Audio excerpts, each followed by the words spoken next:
Yes team, welcome to another episode of the High Performance Coach podcast. Today we're going to be taking a deep dive into some key principles across person, coach, athlete and business owner that I think are going to be highly applicable, and are going to be some lessons and some frameworks that I've now taken over the last month or two that I've been able to digest, action, implement and use. And I'm also going to follow a very, very similar framework to that we use on a Monday inside the High Performance Coach, whereby every single Monday we have a tune-up, which I like to call a short, sharp shot in the arm of inspiration, motivation, energy, confidence, clarity and certainty for the coaches going into the week ahead. And this usually comprises of a whole host of different lessons, stories, frameworks, things that are working well, things that haven't worked as well across the board that I like to distill down. And on a personal level, it's probably one of the biggest highlights of my week. We have an abundance of coaches that obviously jump in live, but we also then obviously break that down and put that straight into a private podcast channel for the guys and girls to be able to now catch up on the replay in the audio format. We also then blink the notes and the replay then goes up into the Facebook group as well. So we try to give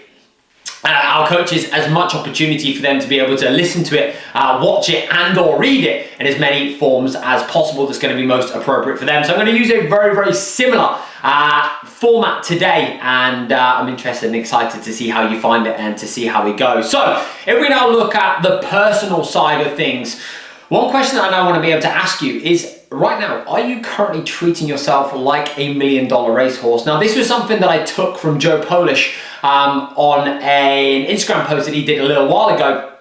And I thought it was so powerful and it was so hard hitting, because if you now owned $1 million racehorse, how would you treat it? How would you nourish it? How would you feed it? What would you expose it to? What wouldn't you expose it to?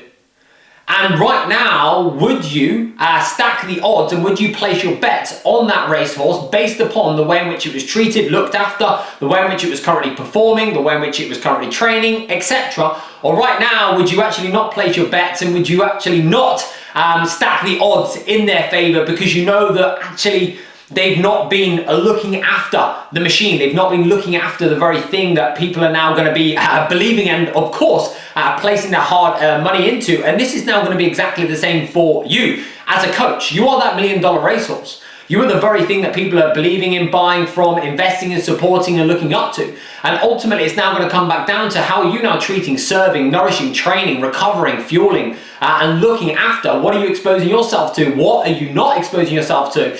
And right now, would you place bets on yourself, and would the odds now be stacked in your favor based upon all of what we've just now been through?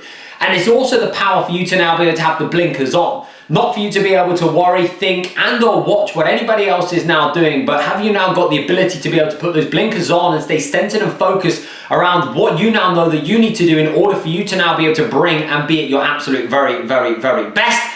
And one powerful thing that I actually heard from Chris Hemsworth on the program that he delivered, Limitless, which I was watching just before Christmas, which is absolutely brilliant and I found incredibly insightful, was something that somebody said to him was, listen with your own ears and see with your own eyes. And that almost comes back down to the blinkers on. There's so many things that we could be doing, should be doing, feel like we need to be doing. There's all this stuff that we're exposed to on a daily basis, but how can you now basically pull it back, live within this 1 meter squared, and how can you now treat, serve, lead and look after yourself like that $1 million racehorse? So you now know when you get on that start line, you're going to have people placing bets onto you because they have now seen the work, the condition, that doesn't necessarily mean aesthetically, by the way, that you're currently in, and they have an abundance of confidence and trust into you because of everything that you've now experienced and what you've now been through.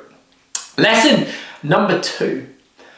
Have you ever found yourself, whether this is now actually internally or externally verbalizing to somebody, the frame, I'm not doing enough just now. I feel like I'm not doing enough. I feel like I should be doing more. Because I certainly know that for me, this has been a common thread and it's been a common theme I feel as though that there's always so much to do. There's always so much that I haven't yet done, I haven't yet accomplished, I haven't yet achieved. There's so many action steps on the to-do list that I still feel as though haven't yet been crossed off. So if you find yourself telling yourself that I'm not doing enough just now, the reality is, and the likelihood is, you're actually probably doing too much. And that was one of the biggest lessons that I've now learned. And you can only ever connect the dots when you're looking backwards. And that's definitely one of the biggest lessons that I've now found, is when I found myself telling myself that, actually, do you know what? I'm doing too much. I have said yes to too many people. I haven't said yes to myself.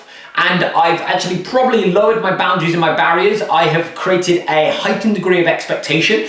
And right now, I'm actually not in alignment, and I'm busy, but I'm not productive, and I'm also not being efficient, and I'm not being effective. So if you find yourself telling yourself, I'm not doing it enough just now, the likelihood is you're probably not doing enough of the right stuff. And also, we're probably so close up that we can't see the wood for the trees. We feel as though we're stuck in the weeds.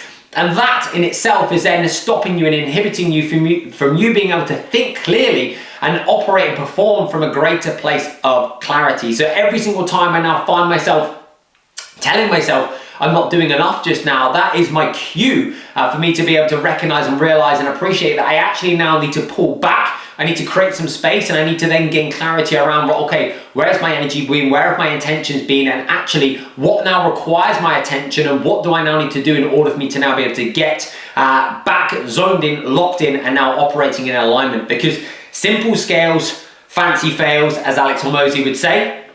And it's now looking at what are going to be those needle moving activities, and the very best fundamentally falling in love with the boring. And we can then often just get caught up in all the things and the overwhelm that we feel as though we haven't yet done, accomplished, and or achieved. If we now shift gears and we look at the athletic side of things, and whilst actually this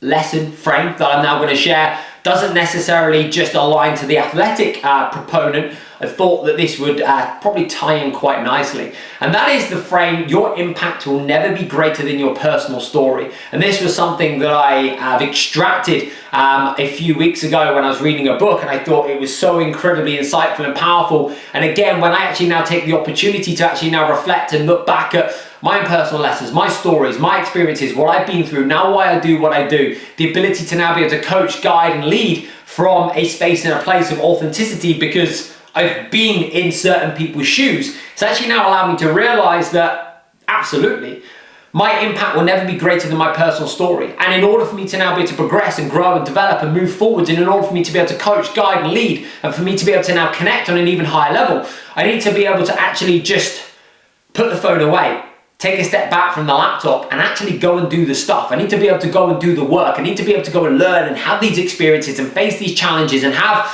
this opportunity to now be to really go and develop. And that now doesn't just come in the form of your own athletic journey. This is also now personal and also professional. But it's about actually now taking the opportunity to take a step back and look at, right, okay, right now, what is the level of impact that I now want to be able to have?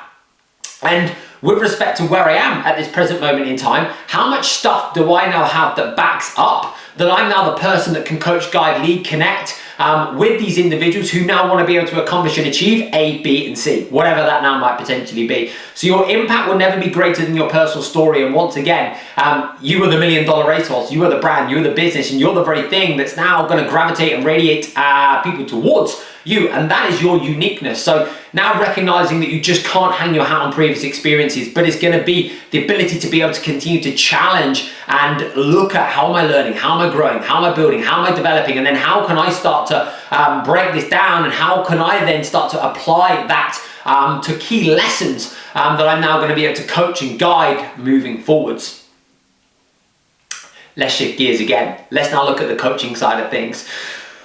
One thing that I shared with the team on Monday that I think is almost now doing like a bit of a kind of 360 is the 2023, I believe, is going to be the year of less leverage, more content, less leverage in content and more connection, and looking at actually how we can start to connect with people on an even higher level.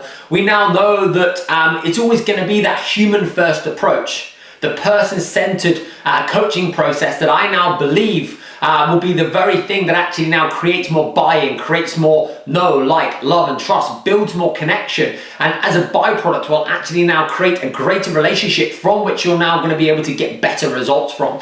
And whilst obviously the ability to now be able to leverage, the ability to now be able to record, not repeat, the ability to now be able to use systems will now be incredibly powerful, I think at the center of what so many people need right now is for them to feel listened to, heard, understood, to allow them to feel as though they've got a voice, to now feel as though that they've got somebody in their corner that now believes in them just as much, if not more than they currently believe in themselves. It's that ability for them to be able to now have that safe space, going back to what I spoke about in the community builder on the last podcast, and actually now looking at operating obviously in a group and operating in a leverage way can be so incredibly powerful and is incredibly useful and absolutely has its purpose and will still continue to do so. But I also know that the very best results that I have now got personally, and I also know from my own kind of like personal experience, the ability to now be able to connect with somebody on a higher level and the ability to now be able to break down these barriers will be the very thing that actually allows you to, say, develop a stronger relationship, which will then yield and bring greater results.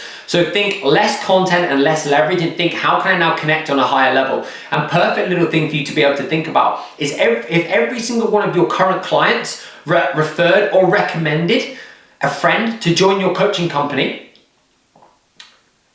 you would now double your business. And ultimately, they're only now going to do that if the coaching experience, the coaching results, the coaching value, the connection, all these good things are going to be there. And can you now do that in a leverage way? Absolutely. But I believe it's about utilizing the best of both worlds, and it's about managing, obviously, the ratio and that push and pull, and understanding what is it that now somebody specifically needs. And that's why we have like a huge emphasis on coach the person and not the process, most importantly. And finally, on the coaching side of things, this was something that I took from Mark Manson, which I was like, boom, what an incredible little frame. And again, this was something that I shared with the coaches on Monday. And he basically said, when he was coaching, one big thing that he actually realized was that he's actually not here to change their mind.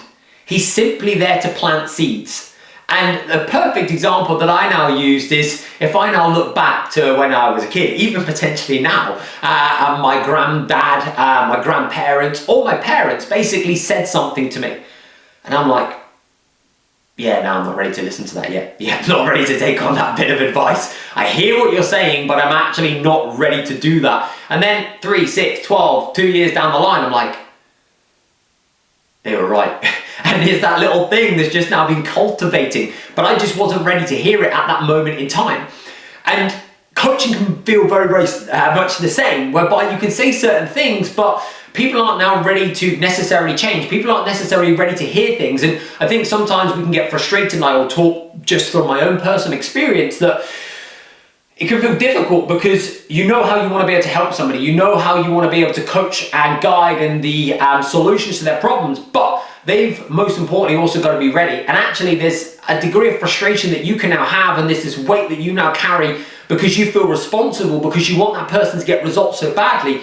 But when you now strip it back and you recognize, I'm not here to change their mind, I'm simply here to plant seeds, I think that allows you to actually disconnect somewhat and allows you to recognize and realize what you're now looking to accomplish and achieve, and how powerfully that can be for you moving forward. So going into today, this week, this month, if you've got a couple of challenging conversations and you just feel as though you're beating your head against a brick wall with some clients, of course there's a lot to consider with that, but one thing that I'd now look at is I'm not here to change their mind, I'm simply here to plant seeds. They might not be ready to hear it just now, but maybe in 3, 6, 12 months time, they're then going to be ready, and or they're going to now look back and go, okay, that now makes complete and utter sense. And I think for me, actually hearing that was something that I took a lot of like peace and also a lot of confidence from as well. So to land the plane, let's look at the business owner side of things. And this was something that I shared with a coach a couple of weeks ago. And this individual was struggling with their content. They were struggling with what actually is it they really want to now be able to kind of put out. And one thing that I mentioned to them, and he actually reflected that back to me, and he said that's actually really, really powerful, was when you're thinking about creating content, don't just think, what does the market want to hear? Think, what do I have to, or what do I really want to say? Because I think so often we're thinking about, what does the market want? What does the market want to hear? What's the current market currently telling me? And whilst that's incredibly important, and whilst that's really essential that we have that awareness and we have that understanding, and we can also look at what everybody else is doing, I think it's also then about stripping it back and thinking about, right, okay, what do I want to say? What value do I now have to add? What do I now want to hear? And when you now shift it like that, it allows you to almost like put less pressure on yourself, because there's not necessarily this expectation, there's not all these different voices, all these different opinions. It allows you to then really think about, right, okay, what's important to me right now? What am I currently going through? What am I currently experiencing? What do I now feel like saying? And of course, that needs to be, to a degree, filtered. And you've also then got to think about, well, okay, what's the lesson? What's the purpose? What's the value? What is it that I'm now trying to do with this? But if you just now think, what do I now really have to say? Or what do I now think what do I now think I can add value, and where do I now think I can add value based upon my lessons and experiences and what I'm currently going through? Again, it just removes that pressure and it allows you to internalize, and instead of now thinking external, and then as a byproduct, you're probably now going to find that you're going to connect with your audience on an even higher level, because again, your clients are now going to buy and invest in you because they admire and see traits and values in you that they even now would love to see in themselves, or they currently see in themselves. And that also now allows you the opportunity for you to now be able to be even more you. And also allows you the opportunity to be able to think about, right, okay, how can I now find my own voice?